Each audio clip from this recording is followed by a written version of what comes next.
So here we have an Env200 with the well-known and infamous park position failure.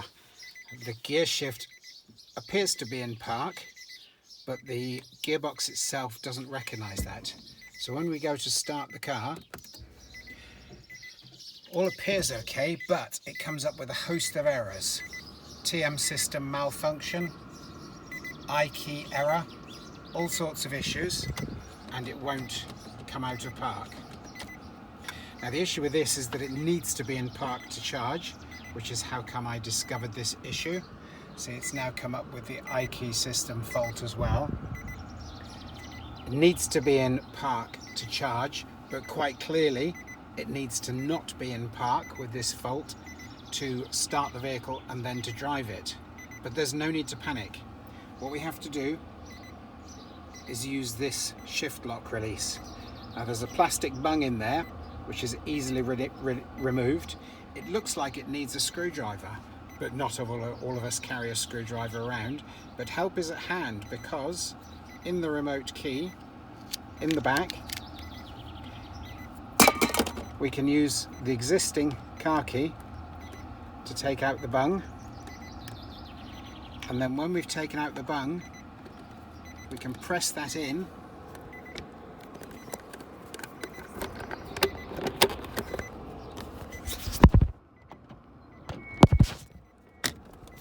and then we can move the gear shifter. Now as long as you don't put it back into park, that will remain free. So you can select gears, reverse, there we go, and we're driving backwards, forwards, all selected okay. It's saying shift to range because I have the door open. Forwards, that drives okay. And in neutral, obviously, with the handbrake on, you can switch the car off and you can restart the car, no problem, to be able to get to where you want to go.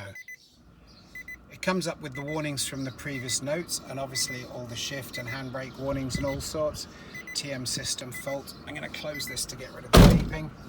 There we go. So we got the TM system malfunction fault, which always comes up with this issue.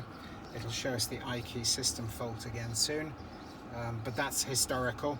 And while the vehicle is in neutral, you can start it and then select any gear you like. Everything works perfectly.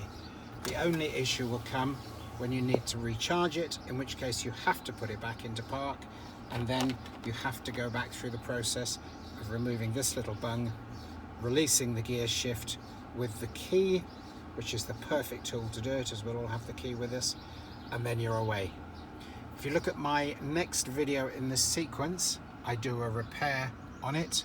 It just needs a little bush fitting deep down inside here, which means taking away all of this plastic work to be able to get to the end of the cables.